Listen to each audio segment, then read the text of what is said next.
Hi everyone, this is CKLover and this is my Miss Gay Bagumbayan Q&A portion. This is in celebration of Bagumbayan Paracale Camarines Norte of the DAGINTUR Festival 2025. Yeah, para po mas maintindihan po ng lahat po, sir, kailangan po namin ng kaunting katahimikan po para po mas maintindihan po natin at mabigyan po natin ng pagkakataon ng ating mga kandidata na makapag-isip po para sa kanilang mga kasagutan po para po sa kanilang binigay ng mga katanungan. So, here is your question, candidate number 1. If the world gave you a mask, how do you show your real face? So, sa Tagalog po, kung ang buong mundo ay binigyan ka ng isang maskara, paano mo may papakita ang iyong totoong sarili sa buong mundo? Kung ako daw po ay bibigyan ng isang maskara ng mundo at kung paano ko ipapakita ito sa mga tao, siguro po ang pipiliin ko ay masayang maskara. Paano ko po nasabi? Kasi po, gusto ko pong maging isang ehemplo or gusto kong isang maging ehemplo sa lahat na kahit po tayo, mga tao ay may kanya-kanyang problema dahil alam ko po, wala pong ginawa ang Diyos na walang problema. Lahat po tayo ay pinagkakalooban ng pagsubok. Mas pipiliin ko po itong magkaroon ng masayang maskara dahil gusto ko pong ipakita sa tao na tayo ay kahit may mga pinagdadaanan sa buhay, tayo po ay patuloy nangingiti. Yun lamang po at maraming salamat. Hello, good evening. The question that was given to me is that if your identity is a song, what melody would you sing to those still afraid? Good evening, ladies and gentlemen. As part of my preparation for tonight's competition, I've always kept a promise to myself, and that is to inject sensibility whenever words that I'll be offering. So the main objective is to be understood. So the question is as simple as, if I were to sing a song, what melody would I like for those people who are afraid to hear? Simple as this, I will go directly to the point. Being an LGBT plus community is treated as a sin, as a disease, or even silent sa lipunan. And my song, for those who are still afraid, is that true colors shine.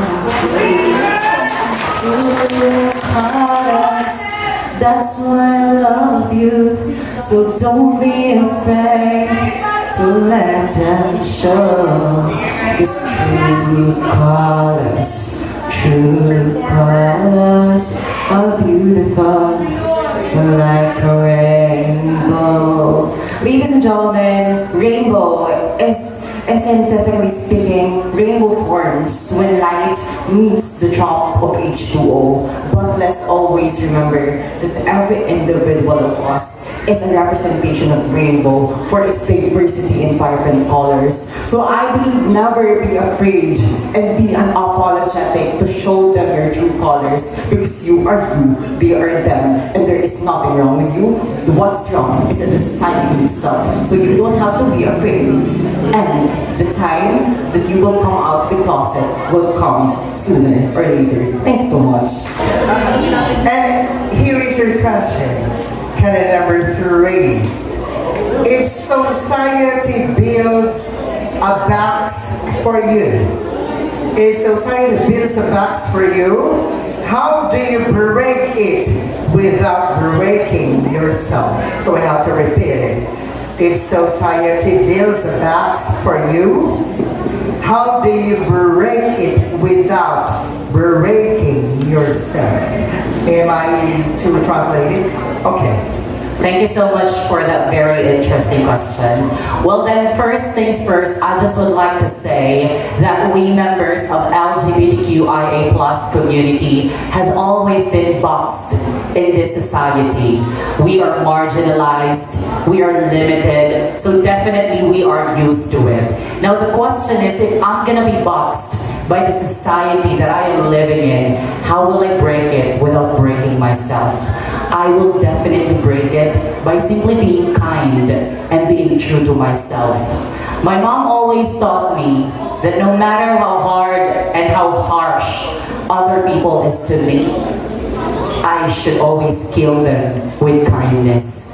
And I can still be true to myself. That is the time that I will not be breaking myself. Because there is nothing wrong with who I am. I have proven a lot of things to prove that. So definitely, ladies and gentlemen, no one should dictate me to be who I am. Because at the very end of the day, all of us are humans. We deserve to be loved, to be respected, and to be cared for. No one deserves to be boxed in this society that we are actually living in. Good evening. You want to say something to everyone? Thank you for coming tonight. Ladies and gentlemen, Bagumbayan, let's enjoy our night. Yes. Thank you so much for your vulnerability. Yes, Paul. And this is your question, Paul. If your beauty is more than what they see,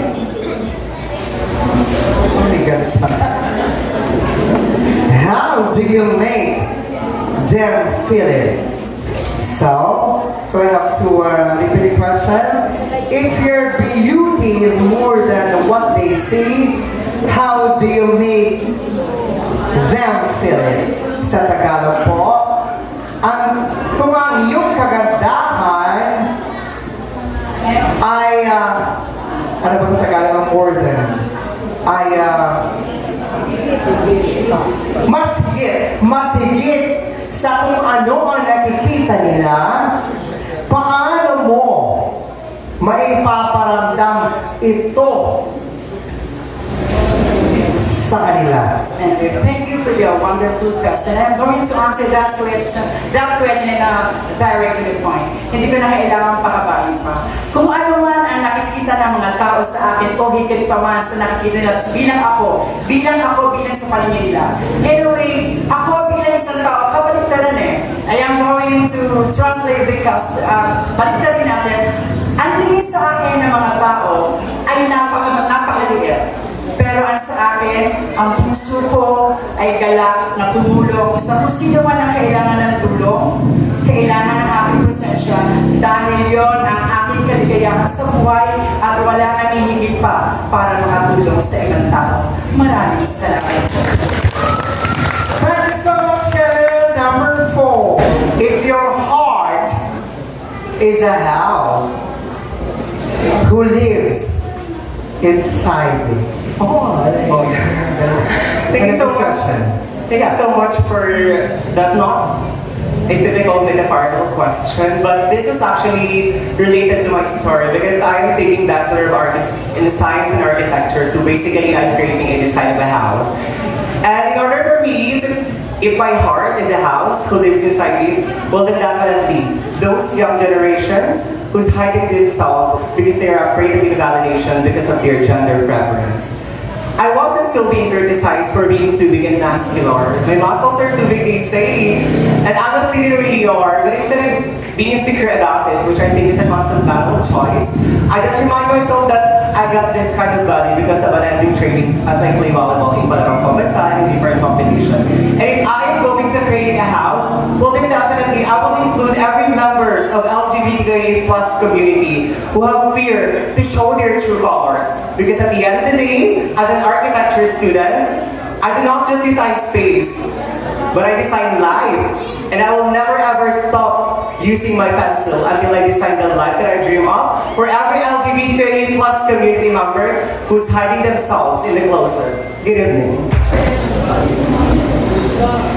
If pride was a bridge, who would you help across it with you? So I have to repeat the question. If pride was a bridge, who would you help cross it with you? I'm a sangguniang kabataan kagawad at Barangay Santa Rosa Sur, and I am a public servant at Barangay Santa officer, and I am an advocate for child protection. If I will be given a chance to create a bridge, who would be, kung sino po yung tatawid sa daang yun, that would be those person who feel that they are not enough, that they are alone in this society, which is the part of LGBTQIA+ community. I want to help them to empower themselves, to truly accept who they are, and to stand proud. In what way? By simply respecting them, by allowing them a table for them to shine, and actually by accepting who they are, and telling them that in every minute, in every second, you must need to appreciate yourself, love yourself. Because in our society that we are less, that we people done, we have to move forward and embrace ourselves. And as a proud member of LGBT community, I want to be somebody who amplified positivity and goal for acceptance and equality by those challenges, struggles, and obstacles who made me to the person I am today. Courageous, peaceful, and purposeful. By this, I made my own way for other people to see and understand diversity. Remember, pageants like this doesn't change who we are, it actually reveals who and what we are. And I thank you so much. If the world gives you a mirror, if the world gives you a mirror, what do you want it to reflect? If the world gives me a mirror, I would like to see the reflection of the people, of the youth that see themselves in me. Ladies and gentlemen, I grew up in my grandmother. I was still an infant, and my grandmother raised me. And you know what? My grandmother always used to tell me that you should always be kind. You should always include others to that kindness. Because in a world, because as an advocate of flowing the world with kindness and inclusivity, I believe that our world thrives when we embrace our differences and when we uplift one another. My mission is to inspire compassion through community initiatives that celebrate diversity and foster understanding. And if people, or if the youth, or what did I see on that reflection, is the youth that I want to be like me. And if that, I mean just to be kind. And if that happened, I would gladly say that we shouldn't be ready for the future, but the future should be ready for the people